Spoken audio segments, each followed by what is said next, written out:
au verset 8, il vous affirmera aussi jusqu'à la fin pour que vous soyez irréprochables au jour de notre Seigneur Jésus-Christ. Dieu est fidèle.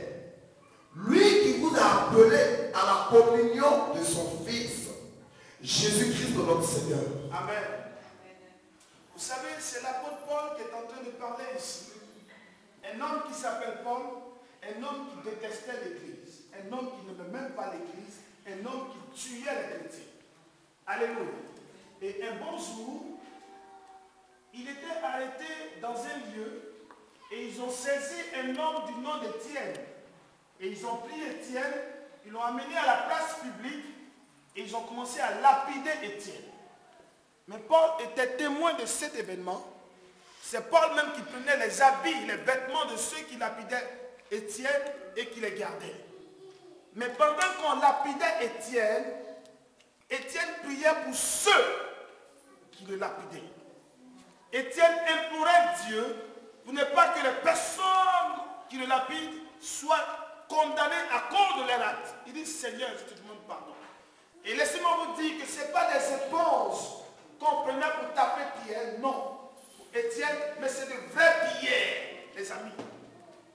Il y en a un qui s'est déplacé sur sa tête, il y en a un autre dans sa poitrine, mais il priait Dieu pour que Dieu ne compte même pas ça dans leur vie.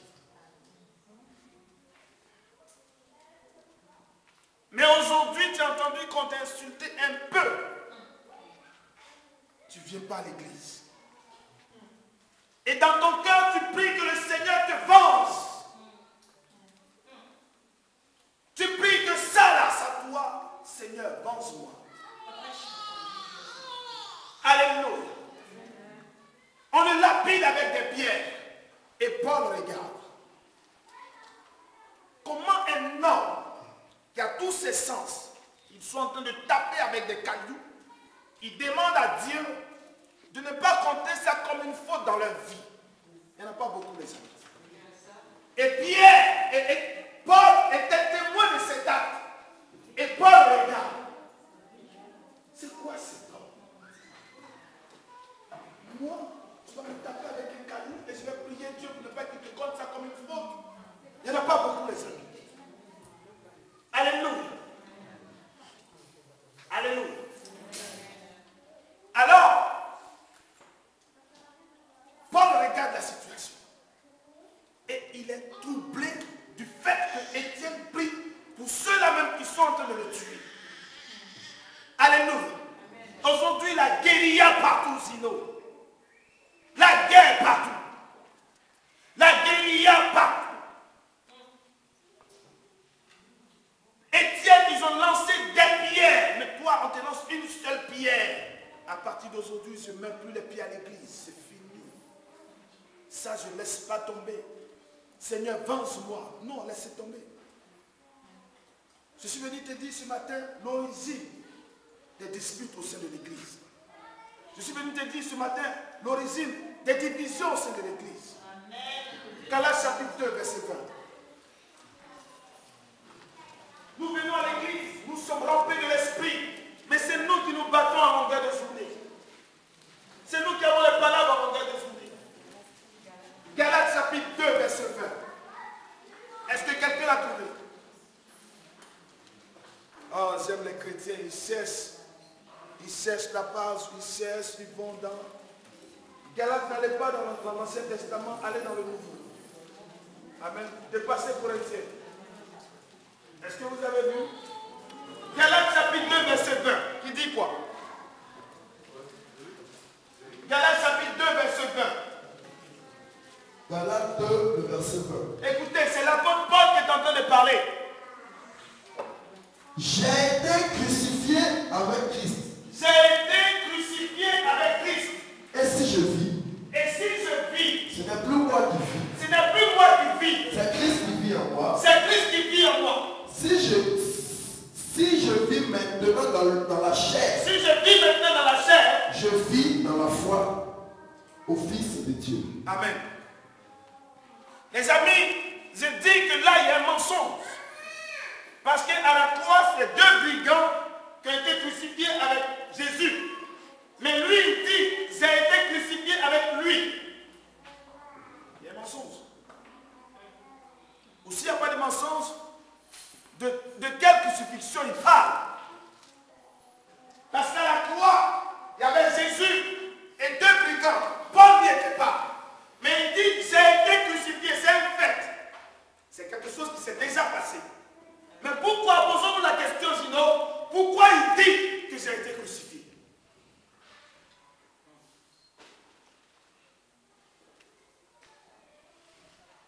On vient tous les jours à l'église. Tout le monde a rencontré Jésus-Christ, mais pas Jésus-Christ crucifié. Non, les amis. Je te dis la vérité. Tu as rencontré Jésus-Christ, mais pas le crucifié.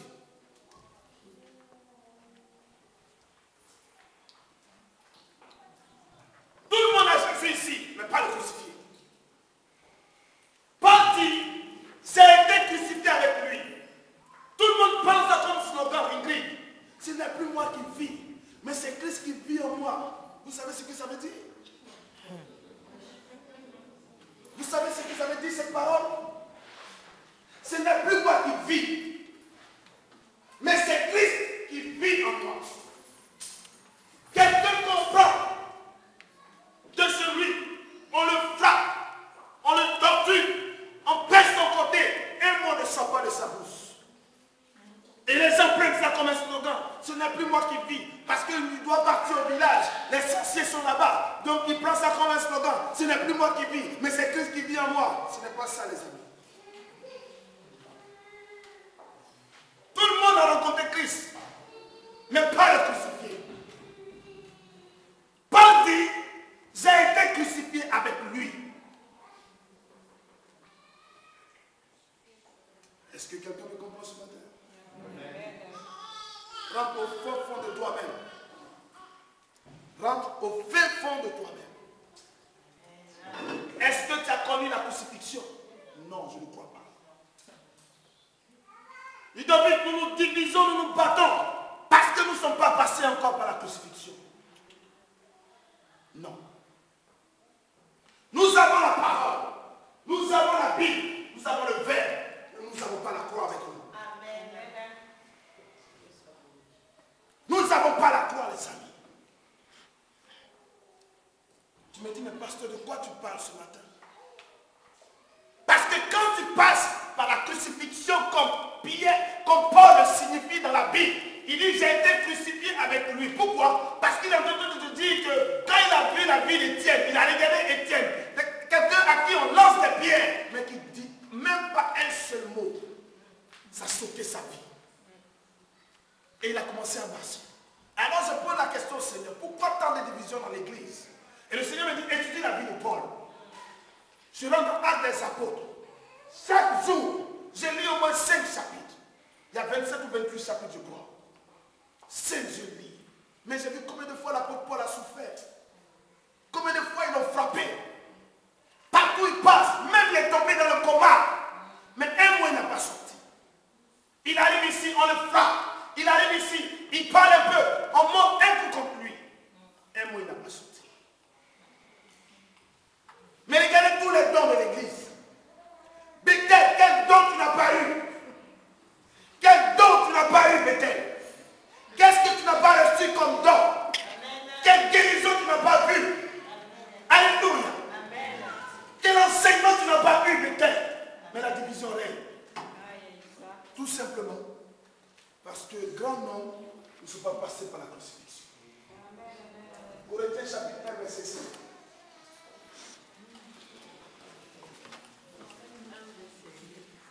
Corinthiens chapitre 1, verset 5. 1 Corinthiens 4, verset 1 Corinthiens 5.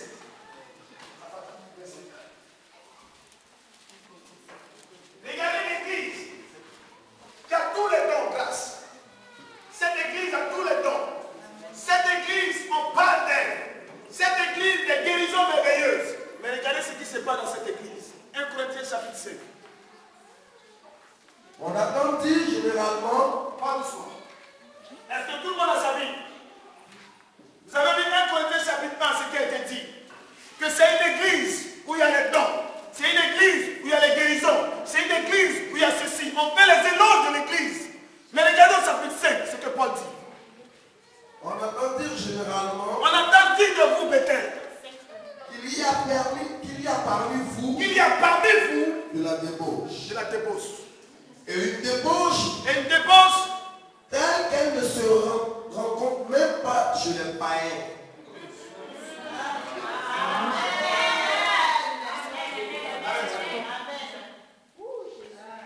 Regardons chapitre 1.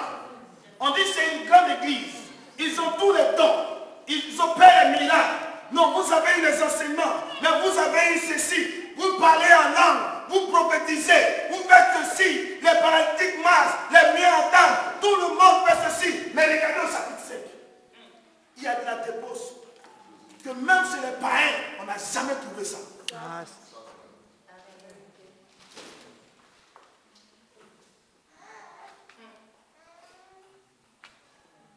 Tous les dimanches, nous venons à l'église. Tout simplement, au sortir de ce culte, dis-toi que si je ne passe pas par la crucifixion, alors je vais toujours me battre avec mon frère. Si tu ne passes pas par la croix, Arnaud, si tu ne passes pas par la croix, tu vas toujours réfléchir, tu vas toujours te poser des questions et après tu vas te séparer. Paul dit, voici les dons que vous avez. Église, vous avez les dons. Vous avez les enseignements. Vous avez ceci. Vous avez cela. Vous avez ceci. Vous avez cela. Mais au chapitre 5, relis-moi ça s'il te plaît.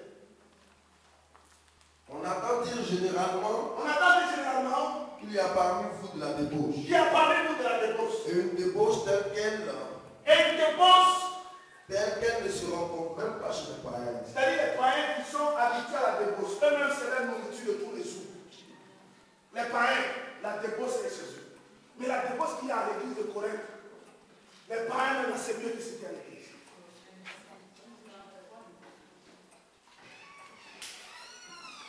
Gino, c'est l'église, on parle.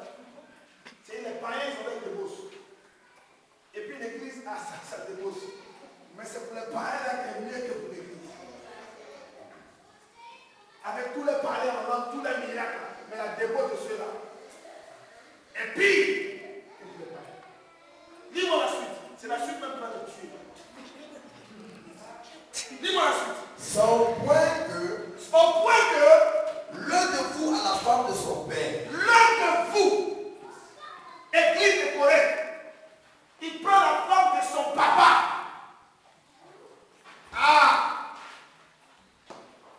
C'est-à-dire son père, on finit le dimanche, et son père va voir sa maman, bisous, tout ça. Quand son père va faire une course à Mutant ou bien à Monoprix, il passe derrière son père et puis il prend la femme de son père. Et chrétien de Corinthe.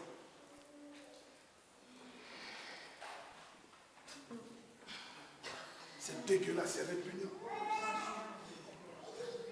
Je peux comprendre un frère, Jean-Claude, qui va prendre une soeur dans l'église et faire des conneries. Je peux comprendre. Mais prends une soeur. Vous comprenez? Alléluia. Mais tu vas aller prendre la femme de ton papa. Tout simplement parce que cet homme n'est pas passé par la croix. Non. Pourtant, il part à l'église, il vient à l'église, il a une responsabilité au sein de l'église. Mais regarde ce qu'il fait. Alléluia. Et généralement, vous le voyez de mon côté. Alléluia. Le Seigneur est merveilleux. Alléluia. Dieu est bon. Amen. Dieu est bon. Mais quand son père sort, il dépose.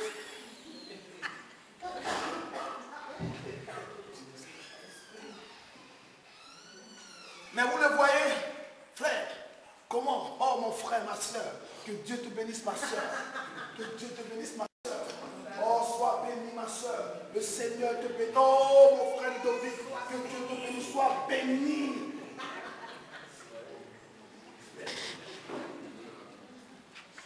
Sois béni ma soeur. Mais le message a été puissant. Le message a été fort. Mais ça ne l'empêche même pas de se déshabiller pour coucher avec la femme de son père.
Alléluia.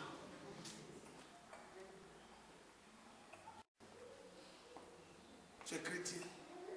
Tu as rencontré Jésus-Christ, mais tu n'es pas crucifié.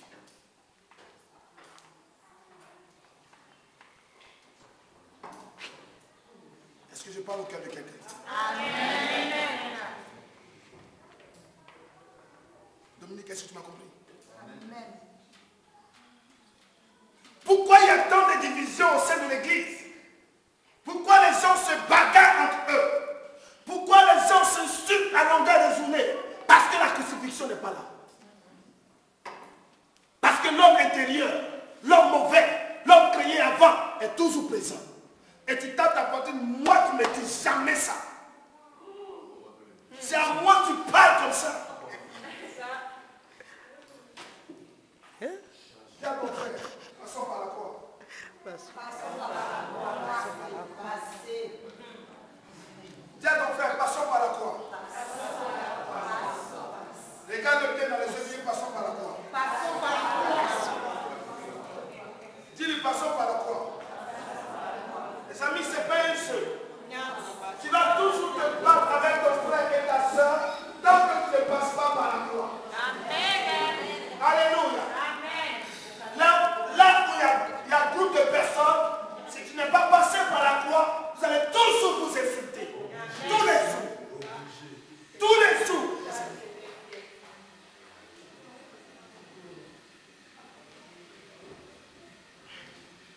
Alléluia.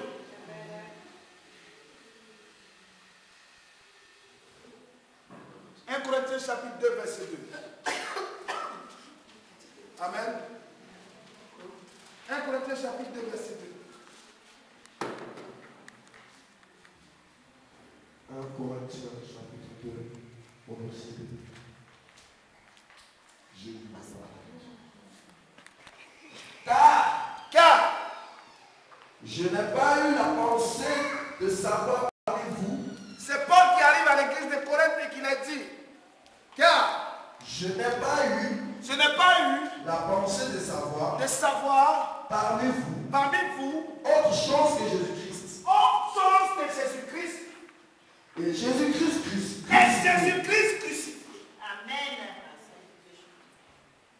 Je suis venu au sein de cette assemblée pour entendre parler de Jésus-Christ grâce, mais de Jésus-Christ crucifié. Quand je vous regarde, je vois Jésus, mais est-ce que je vois le crucifié? Non, pasteur, tu sais, la soeur là, elle m'a fait ceci. Vraiment, pasteur, c'est mal au cœur. Vraiment, tu n'es pas crucifié. Dis à ton voisin, n'est pas crucifié.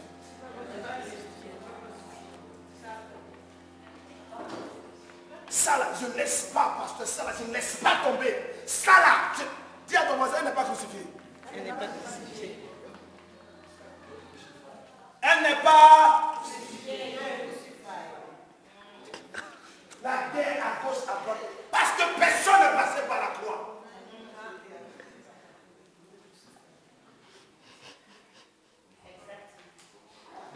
Tu vois le mari parler sur la femme. Oui. Il n'est pas crucifié. Il n'est pas crucifié. Tu vois la guerre partout. Personne n'est crucifié. C'est pourquoi les ancêtres volent en l'air. Je sais de quoi je parle, les amis. On n'est pas dans un règlement de compte.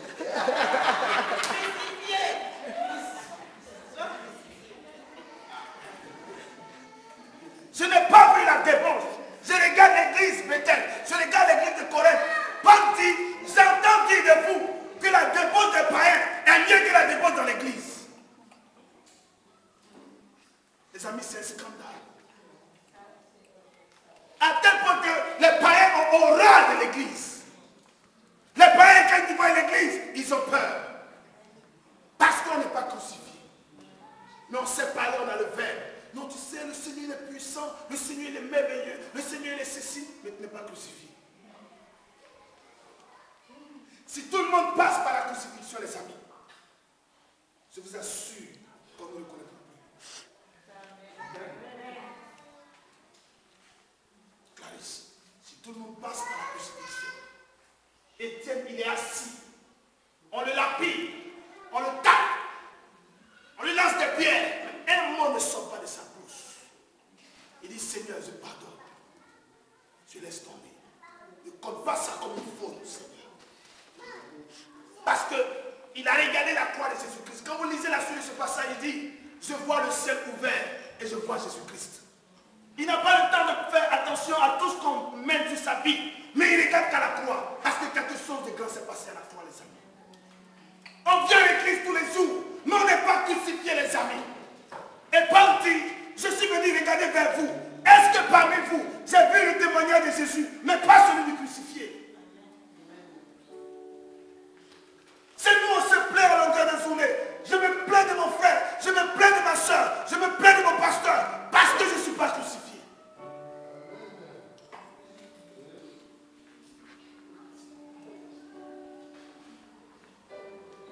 On déménage bientôt. Donc, que la crucifixion se passe avant la nouvelle sainte. Amen. Peut-être on est passé par trop de palabres, par trop de peurs, par trop de choses, des choses bizarres. Ça, c'est quoi? Au jour d'aujourd'hui, que ça reste dans cette salle. Amen. Et on va dans une nouvelle salle. Amen. Alléluia. Trop de palabres à l'église. Trop d'histoires. Mais les histoires, quand tu entends, ça peut réveiller quelqu'un qui est dans le coma. Oui, les amis. Tu es abasourdi. Parce que ça, tu n'as jamais pensé, Peggy, que ces choses pouvaient arriver à l'église Bethel. Mais c'est arrivé parce qu'on n'est pas passé par la crucifixion.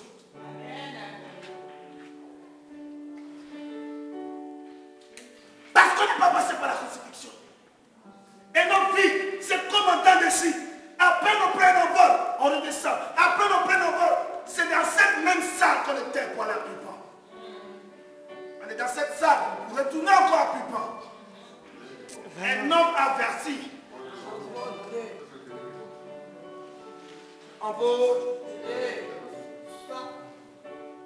Romains chapitre 6, verset 6.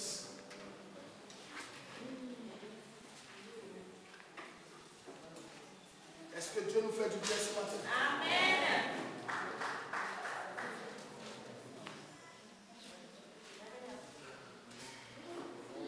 Romains chapitre 6, verset 6.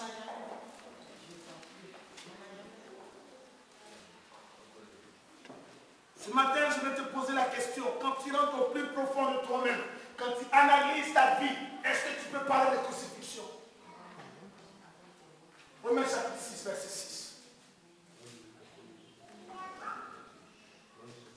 Alléluia.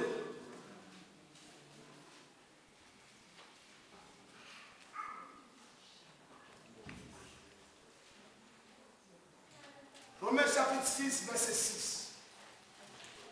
Il est quelle, s'il vous plaît? Il est dans les 10, dans 15 minutes. D'accord. Romains chapitre 6, verset 6. La Bible dit, sachant que notre vieil homme a été crucifié avec lui, afin que le corps du péché soit réduit à l'impuissance, pour que nous ne soyons plus esclaves du péché. Je reprends. Sachant que notre vieil homme a été crucifié avec lui, est-ce que tout de suite tu peux dire que ton vieil homme a été crucifié avec lui?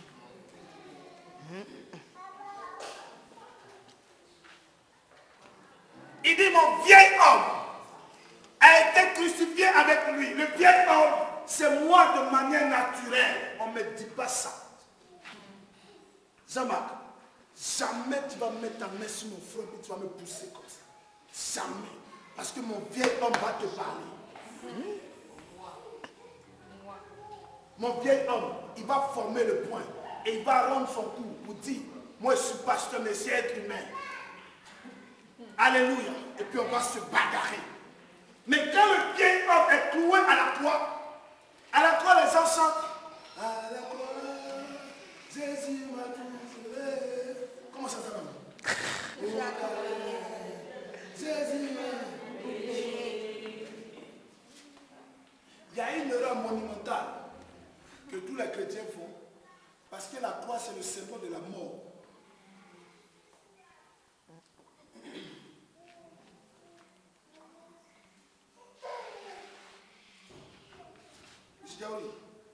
À la croix, il y a eu la mort. Il y a eu la mort, il y a eu la crucifixion, il y a eu la mort. À la croix, je suis sauvé. À la croix, je suis béni. À la croix, il y a eu la mort. C'est le vieil homme qui est resté. Maintenant, quand tu sors là, tu dois laisser le vieil homme là-bas. Mais tu sors et tu dis, moi, Djaouri, celui qui m'a dit ça à l'église ici, là, il va me connaître qui je suis. C'est que là, tu es toujours vivant. Ne riez pas les amis, c'est la vie.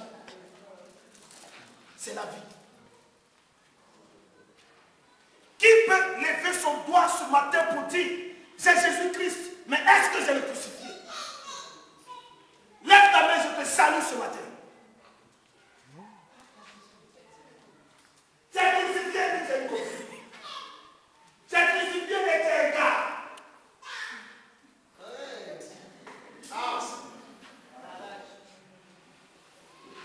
Il y a une débauche au sein de l'église correcte, à tel point que la débauche des païens est mieux que la débauche de l'église. Jamais. La débauche des Nganda, des Baki, des Bas est mieux que la débauche de l'église. La débauche de l'église est pire. C'est-à-dire les maquis où les gens s'habillent bizarrement, presque nus. Cette débauche-là, c'est pas grave par rapport à ce qui se passe à l'église. D'ailleurs, les gens sont déshabillés. Tout le monde est déshabillé. Mais Paul dit, ce qui est dehors là, je préfère par rapport à ce qui est à l'église.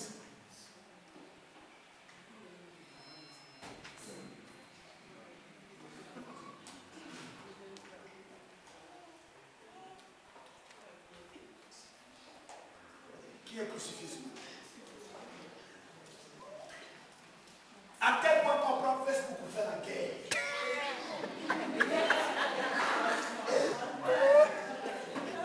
Les gens s'insultent. Mais dimanche, ils sont à l'église. Non, ça c'est tout vrai. Dis à ton voisin, il n'est pas crucifié. L'église, ils ne sont pas crucifiés. Il fallait. Paul dit, quand je suis venu vous voir, c'est pour voir Jésus-Christ, mais Jésus-Christ crucifié.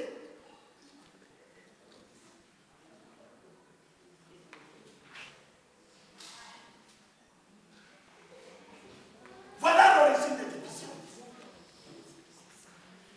Voilà l'origine des palabres au sein de l'église. Parce que personne n'est crucifié. Parce que personne n'est passé par la croix. Personne. On porte les croix, on attrape la croix, mais la croix n'est pas en nous. Et les chrétiens qui disent, ce n'est plus moi qui vis. Paul savait de quoi il parlait. Paul avait vécu la croix. C'est pourquoi il dit, ce n'est plus moi qui vis. Paul, Ingrid, on l'a frappé, on a marché sur lui. Mais il s'est levé, il a continué le ministère.